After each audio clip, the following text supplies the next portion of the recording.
వాళ్ళు గట్టే చెప్తారు.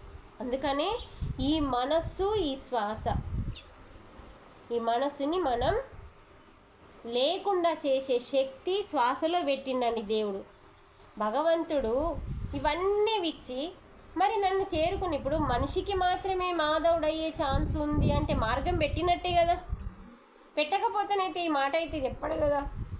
ఏ జీవికి లేని ఉత్తమమైన జన్మ అని చెప్పిండు. మరి ఉత్తమమైన జన్మ అంటే నువ్వేం చేస్తావని ఉత్తమమైన జన్మ అని చెప్పుకుంటున్నావు. ప్రతి నోట్లే చెప్తారు, నీ నోట్లకి వెళ్ళి వస్తుంది ఉత్తమమైన మానవ జన్మ గొప్పదంటాం. ఎందుకు గొప్పదంటే చెప్పరు. ఎందుకు గొప్పదంటే ఒక్క మనిషి జన్మకి ఏం అర్హత ఉందంటే మాధవుడయ్యే అర్హత ఉంది. మాధవుడు అంటే ఎవరండి? మాధవుడు అంటే కృష్ణుడని కాదండి, భగవంతుడు. అట్లా భగవంతుడు అంటే నువ్వే ఆ భగవంతుడు అయ్యే స్థితి, ఆ జ్ఞానం, ఆ మార్గం ఇచ్చిండు నీకు. కానీ ఒక పులికి, ఒక కుక్కకి, ఒక నక్కకి, ఒక కోడికి, ఒక మేకకి అర్హత లేదండి. అవి అన్నీ అడ్డంగా ఉంటాయి, గమనించండి. మనలాగా నిటారుగా ఉండవు. చెట్టులాగా మనం ఉంటాము, మనలాగా చెట్టు ఉంటుందండి. మన ఇద్దరికి చాలా దగ్గర సంబంధం ఉంటుంది. మళ్ళీ అది లేకపోతే మనం 6 సెకండ్లు బతకలేమండి. సెకండ్లు, నిమిషాలు కాదు, 6 సెకండ్లు తెలుసు. కానీ ఒకటన్నా నాటుతామా? నాట. ఉన్నాయన్నిటినీ గవర్నమెంట్ కొట్టేసినంటే మనం కొట్టేసినట్టే. మనం పర్మిషన్ ఇవ్వకపోతే గవర్నమెంట్ కొట్టేదండి. మాకు ఏ రోడ్ అక్కర్లేదు, మాకు చెట్లే కావాలని మనం మాట్లాడితే అది కొట్టేది. మన మాట వినాలాడు, వాళ్ళ మాట మనం వినుడు కాదు. ప్రజలని పరిపాలించేవాడు నాయకుడు, అంతే కదా. అందుకనే చెట్టుకి మనకి సంబంధం ఉందండి. అందుకని జంతువులు, ప్రతి జంతువు, చీమ నుంచి, దోమ నుంచి, పులి నుంచి, సింహం నుంచి, ఏ జంతువు నన్ను చూడు అడ్డంగా ఉంటాయండి మనం పూజించే ఆవు సూక. కానీ మనిషి ఒక్కోడే నిటారుగా ఉన్నాడు చెట్టులాగా. ఈ మనిషి ఒక్కోడే ఎందుకు నిటారుగా ఉన్నాడంటే ఈ ఊర్ధ్వలోకాలకి వెళ్ళే అర్హత కేవలం మానవునికి మాత్రమే ఉందండి. ఊర్ధ్వలోకాలంటే పై లోకాలు, అంటే స్వర్గలోకము, భువర్లోకము, మహాలోకము, జనాలోకము, బ్రహ్మలోకము, తపస్సు లోకము, సత్యలోకం, చివరి లోకం సత్యలోకం. అక్కడున్నాడండి దేవుడు. అందుకే ఇందులో ఏం చెప్పిండు? నేనున్న చోటుకి రా, నేను నీ లోపలున్నాను, నీ లోపలున్న నన్ను చేరితే అక్కడికి వస్తావు అంటున్నాడు. ఆ శ్లోకం గురించి చెప్తా చూడండి ఒకసారి. 18వ అధ్యాయంలో 66వ శ్లోకం. ఇంత మంచి అధ్యాయం పేరు చెప్పి మరీ చెప్తున్నాను చూడండి. మీకైనా చూడండి. సర్వధర్మాన్ పరిత్యజ్య అంటే సర్వధర్మాలను అన్నింటినీ మీరు పక్కకు పెట్టినా కాసేపు పక్కకు పెట్టండి. ఏంటి ఆ సర్వధర్మాలు అంటే? సర్వధర్మాన్ పరిత్యజ్య మమేకం శరణం వ్రజ అహం త్వా సర్వ పాపేభ్యో మోక్షయిష్యామి మా శుచః. సర్వధర్మాలు అంటున్నాడు అంటే శరీర ధర్మం ఉంటుందా లేదా? శరీరానికి ఏం ధర్మం ఉంటుంది? టైం అయిందంటే భోజనం పెట్టాలి, టైం అయిందంటే పండ పెట్టాలి, టైం అయిందంటే పని చెప్పాలి, అవునా కదా? పని లేకుండా ఉండనియద్దు, భోజనం చేయకుండా ఉండద్దు. వారానికి ఒకసారి అయితే ఓకే పర్వాలేదు, కానీ రోజు ఉండద్దు. వారానికి ఒకసారి భోజనం చేయకుండా ఉంటే సూపర్. తర్వాత నిద్ర పోకుండా ఉండకూడదు. ఇది శరీర ధర్మం. మరి శరీరంలో ఆకలి కాగానే ఏం వేయాలి? భోజనం వేయాలి. మరి ఏ భోజనం వేయాలి కూడా ధర్మమేనండి. ఏ భోజనం వేయాలి? సాత్వికమైన శాకాహారం వేయాలి.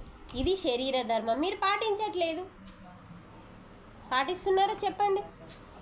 ఆకలి వేయగానే భోజనం వేయడం కాదు, ఏ భోజనం వేయాలో కూడా ధర్మమే. అందుకని శరీరానికి ఆకలి వేయగానే భోజనం పెట్టాలి, ఏ భోజనం పెట్టాలో తెలుసుకోవాలి. శరీరానికి నిద్ర రాగానే నిద్ర పోవాలి. మరి ఎలాంటి నిద్ర పోవాలి? కలతలు లేని నిద్ర పోవాలి. నిద్ర పోతారు కానీ పన్న నుంచి ఆలోచనలే. కళల తర్వాత, కళ్ళు మూసినాక తర్వాత వస్తాయి, ముందు ఆలోచనలు. ఆ మంచం మీద వన్న నుంచి అది అట్లా ఇటు వచ్చే ఇటు బొర్రే అటు బొర్రె, అన్ని కలతలు. అంటే చూడండి, సర్వధర్మాన్ పరిత్యజ్య అంటే అన్ని ధర్మాలని కాసేపు అంటున్నాడు, పక్కకు పెట్టమంటున్నాడు. తర్వాత నీ స్వీయ ధర్మాన్ని పట్టుకో. నీ సొంత ధర్మం, శరీర ధర్మం 1, కుటుంబ ధర్మం 2, సమాజ ధర్మం 3, మనసు ధర్మం 4 ధర్మాలు ఉన్నాయండి. కాసేపు శరీరాన్ని తినబెట్టకు, పండబెట్టకు, పని చెప్పకు అంటున్నాడు. రెండవది మనసు ధర్మం, అంటే మనసులో ఏ ఆలోచన చెయ్యకుండా మనసుని శూన్యం చెయ్యు, జీరో చెయ్యు. మూడవది కాసేపు కుటుంబం గురించి ఆలోచించకుండా ఉండండి. మా ఆయన ఎటువాయే, మా భార్య ఎటువాయే, మా పిల్లలు, ఇవన్నీ కొంచెం మీ గోలై. కుటుంబం అంటే మొత్తం సంసారం వస్తుందండి. అందరూ అమ్మ నాన్న భార్య భర్త పిల్లలు ఇల్లు సంసారం కాసేపు మర్చిపోండి. మొత్తం కాదు, కాసేపు కొంతసేపు సమాజంలో అన్నింటి గురించి కాసేపు ఈ 4 ధర్మాల గురించి ఆపేసి స్వీయ ధర్మాన్ని పాటించండి. స్వీయ ధర్మం అంటే నీ సొంత ధర్మం ఏంటిది? సొంతం అంటే నువ్వెవరు? నీ స్వీయ ధర్మం అంటే ఫస్ట్ నువ్వెవరో తెలుసుకోవాలి. నేను శరీరమా ఆత్మనా అని తెలుసుకోవాలి. నువ్వు శరీరమా ఆత్మనా? శరీరం అని తెలుసు మనకి, కానీ ఆ శరీరము లోపల ఒక శక్తి ఉంది, అదే ఆత్మ. ఆ ఆత్మ కొంచెం పక్క జరిగితే ఈ శరీరం ఎందుకన్నా వనికొస్తుందా? మరి నువ్వు శరీరం ఎట్లయితావు? శరీరము ఇప్పుడు ఆదిలాబాద్ నుంచి నేను ఎక్కడికి వచ్చినా, షాకిర్యాలకు వచ్చిన. అక్కడ నుంచి ఇక్కడికి రావాలంటే నాకు ఒక వాహనం అయింది కదా, ఆ వాహనం పేరేంటిది? బస్సు. అలా అక్కడ నుంచి ఇక్కడికి రావడానికి ప్రయాణం అంటాం కదా దాన్ని. ఆ ప్రయాణం అనే బస్సులో నేను వచ్చిన. అలాగే ఆదిలాబాద్ అక్కడ ఉంటే సత్యలోకం అక్కడ ఉంది. ఆ సత్యలోకం నుంచి ఈ భూలోకానికి, ఇది చాకిర్యాల, ఇది భూలోకం.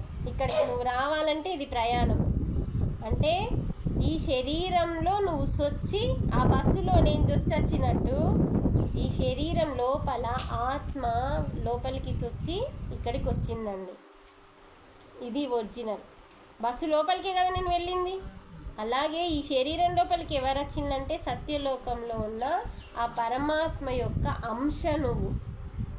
ఇప్పుడు నీ వంశం అంటావు, నీకు ఒక పిల్లడు పుట్టగానే వంశోద్ధారకుడు పుట్టిండు అని స్వీట్ వంచుతావు కదా, అలాగే భగవంతుని యొక్క అంశవి నువ్వు ఈ భూమి మీదకి వచ్చినావు. ఈ శరీరం అనే ఒక బస్సును వేసుకొని వచ్చినావు. శరీరం నీది, నువ్వు కాదు. అందుకనే ఇక్కడ భగవంతుడు మనకేం చెప్తున్నాడంటే కాసేపు ఆత్మధర్మము అంటే నీ ఆత్మతో నువ్వు ఉండడం, అంటే నీ లోపలికి. ఆత్మ ఎక్కడుంది? లోపల ఉంది. అంటే దాంతో ఉండాలి, అంటే ధ్యానం చేయాలి. ఇప్పుడు చూడండి, అందరూ భయపడుతూ జీవిస్తున్నారు. ఎప్పుడు ఏమవుతుందో అని భయపడుతున్నారు. 1 సంవత్సరం మనం ప్రకృతి బంధించిందా లేదా? మనం 2020లో కరెక్ట్ సంవత్సరం బంధించింది. ఏం నేర్చుకున్నామండి మనం? ఏం నేర్చుకోలే. అప్పుడు మందం భయపడ్డాం, మటన్లు చికెన్లు బంద్ చేసినాం, మంచిగా ఫ్రెష్గా ఇంట్లో ఉండి మంచిగా కుటుంబం అంతా కల్లెబుల్గం తిన్నాం. అంటే మంచిగా కలిసిమెలిసి ఉండి తిన్నాం, ఉన్నది తిన్నాం. కానీ సంవత్సరం ప్రకృతి నన్ను ఇంటికే పరిమితం చేసి నన్ను బంధించింది. ప్రతి జీవికి స్వేచ్ఛనిచ్చిందండి ఆ టైంలో. గమనించండి, అన్ని మూగజీవులకు అన్నింటికి స్వేచ్ఛనిచ్చింది ప్రకృతి. మానవుణ్ణి మాత్రం కట్టి పడేసింది. అంత ఏ మాత్రం తెలుసుకోలే. ఒక జ్ఞానం ఉన్నోడు ఒక్కడే తెలుసుకున్నాడు. ప్రకృతి మనల్ని ఎందుకు బంధించిందంటే మన పనులు భరించలేకపోతుంది భూమాత. మన పనులు కొన్ని ఆగిపోయినాయి. చూడండి, సంవత్సరం మనం ఏం చేసినాం? ఏం చేయలే, ఆపేసినాం. ఏ పనికి వెళ్ళలేదు. ఏం చేసినాం?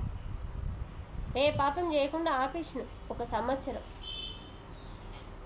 అంటే మనం ఎంత మోస్తున్నదో మన భారం భూమాత. అందుకనే మనము ఎంతెంత ధ్యానానికి దగ్గరైతామో. ధ్యానం అనేది ఏంటమ్మా? మనల్ని శుద్ధి చేస్తుంది, మనల్ని కడిగేస్తుంది. ఇప్పుడు లావణ్య వంట చేస్తుంది కదా, ఆ వంటలో మళ్ళీ అలాగే వండుతామా? మనం ఏం చేస్తామంటే మీద దొంతాం, బయట దొంతాం, లోపల దొంతాం, బయట దొంతాం కదా. ఇక మీదనేమో పర్రా దొంతాం, తెల్లగా చేస్తాం, బయట అందరు చూస్తారు కదా. కానీ లోపల అసలు మైల పోతుందా అండి? గమనించండి. బయట ఏం చేస్తామంటే మంచిగా ఆ బూడిదేసి సరిపేసి తెల్లగా తోముతాం, అందరికి బయటది కనబడుతుంది. కానీ లోపలిది దగ్గరికి వచ్చి చూసినా కనబడుతుంది లేదా? లోపల ఇప్పుడు నువ్వు ఉడుకు నీళ్ళు మరగబెట్టాలకి మైల అంతా బయటకు వస్తుంది. లోపల అసలు మైల ఓనే పోదు మనం దోమిన రోజు.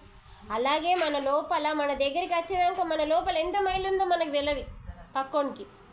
బయట నుంచి మంచిగా చూడు, ఆ బోర్డు చూడు, అక్కడ బోర్లు వేసింది లావన్న, బయట ఎంత మెరుస్తుంది. లోపల ఇప్పుడు ఉడుకు నీళ్ళు కాయబెట్టు, దాంట్లో ఉన్న మైలంతా ఉప్పు కారం నూనె వాసనలు అన్నీ వస్తాయి రావా? అంటే ఏం తెలుసుకున్నాం మనం ఇక్కడ? పాత్ర లోపల శుద్ధి కావాలి. ఎందుకంటే మనం బయట దాంతో మనకు పని లేదు, లోపల దాంతో పని. ఎందుకంటే మళ్ళీ లోపల దాంట్లోనే వండుతాం కాబట్టి. కానీ దాన్ని మనం అదే అండిన పాత్రని కడగకుండా మనం వండలేము, మాడిపోతుంది, బొగ్గైపోతుంది. అలాగే మన అంతరంగంని శుద్ధి చేసుకుంటాం ధ్యానం ద్వారా. మనకు బయటది ఇప్పుడు ఈ బయటదంతా మనకు సంబంధం లేదండి. మన అంతరంగం ఇప్పుడు పెళ్లి చూపులు జరుగుతాయి కదా, పెళ్లి చూపులు జరిగితే మనం ఏం చేస్తామంటే మీద చూస్తాం పిల్లల్ని. మనం చేసే పొరపాటు ఇది చేసిన తర్వాత మన ఇంటికి కోడలు వచ్చినా అల్లుడు వచ్చినాక అప్పుడు బాధపడతాం. వారి గురించి ఏం తెలుసుకోము, బయట ఉన్న అందాలను చూసి అబ్బా సూపర్ అని చేసేసుకుంటాం. ఇంటికి వచ్చినాక తైతక్కలు ఆడిపిస్తుంది, అప్పుడు చెప్తాం. అర్థమైంది? అంటే ఇక్కడ మనం తెలుసుకోవాల్సింది ఏంటి? మన అంతరంగం శుద్ధి అవుతుంది ధ్యానం ద్వారా. అంటే శ్వాస మీద ధ్యాస అనేది, శ్వాస ఏం చేస్తుందంటే మన మనస్సులో ఉన్న, చెప్పాను కదా మన లోపల మనస్సు లోపల గుణాలు ఉన్నాయి. ఆ గుణాలు ఏమవుతున్నాయి? పక్కోడు బాగుపడంగానే ఈర్ష వస్తుంది, నాకు రాకపాయని.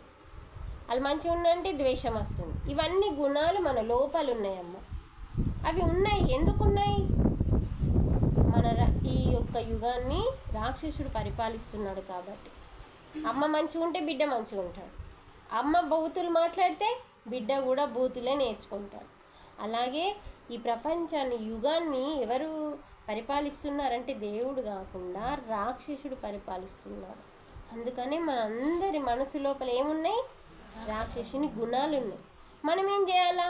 ఆ రాక్షసుని గుణాలు ఉన్నాయి అని భగవంతుడు మన మీద దయ తలచి, ఈ రాక్షస గుణాలతో మనం ఉంటే మొత్తం పాపకర్మలు చేస్తాము అని చెప్పి భగవంతుడు భగవద్గీతని భూమి మీదకి పంపించి, ఈ భగవద్గీత ఎవరైతే ఆచరిస్తారో, ఫస్ట్ తెలుసుకొని ఆచరిస్తారో వాళ్ళ మీద ఈ రాక్షసుని ప్రభావం ఉండదు. ఎందుకంటే జ్ఞానం ఉంటుంది మన దగ్గర, జ్ఞానం దగ్గరికి రాక్షసుడు రాడు అని చెప్పి ఈ గ్రంథాన్ని మనకు 5000 సంవత్సరాల క్రితమే, రాక్షసుడు రాకన్నా ముందే మనకి భగవద్గీతను అందించింది. ఇది ముందొచ్చింది. ఎందుకంటే ఒక రాక్షసుడు ఉన్నాడని రాముడు వచ్చిండండి, రావణాసురుని చంపేసిండు. ఇంకో రాక్షసుడు ఉన్నాడు కంసుడు, ఇంకా శిశుపాలుడు వీళ్ళు ఉన్నారని చెప్పి శ్రీకృష్ణుడు వచ్చింది. మరి కలియుగంలో అందరి లోపల రాక్షస గుణాలు ఉంటే ఏం చేస్తాం?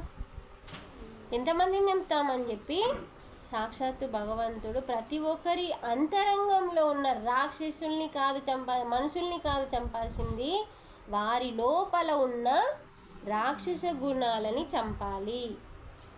చంపాల్సింది మనుషుల్ని రాక్షసుల్ని కాదు, గుణాలని. అవునా కదా? మనిషి కంటే ముఖ్యమైనది గుణం అంటాం కదా. మరి వాటిని ఎప్పుడైతే మనం చంపుతామో, చంపాలి అంటే ఏం కావాలి? పరమాత్మ ఇచ్చిన జ్ఞానం కావాలి. అది కావాలంటే ఇందులో ఏం చెప్తుండు? జీవుడు దేవుడు యోగం అంటుండు. జీవుడు దేవుడు కలవాలి అంటున్నాడు. యోగం అంటే అదే. అందుకే అన్ని అధ్యాయాల్లో చివరిలో అదే పెట్టిండు, జీవుడు దేవునితో కలాలి అంటే జ్ఞానం తెలుసుకోవాలి. తెలుసుకుంటే అప్పుడు మెల్లిమెల్లిగా పరమాత్మకి దగ్గరైతూ పరమాత్మనే అయిపోయి మనం మోక్షం పొందుతాం. మరి అలా కావాలి అంటే ఆయన ఎక్కడున్నాడు? ఏం చెప్పిండు?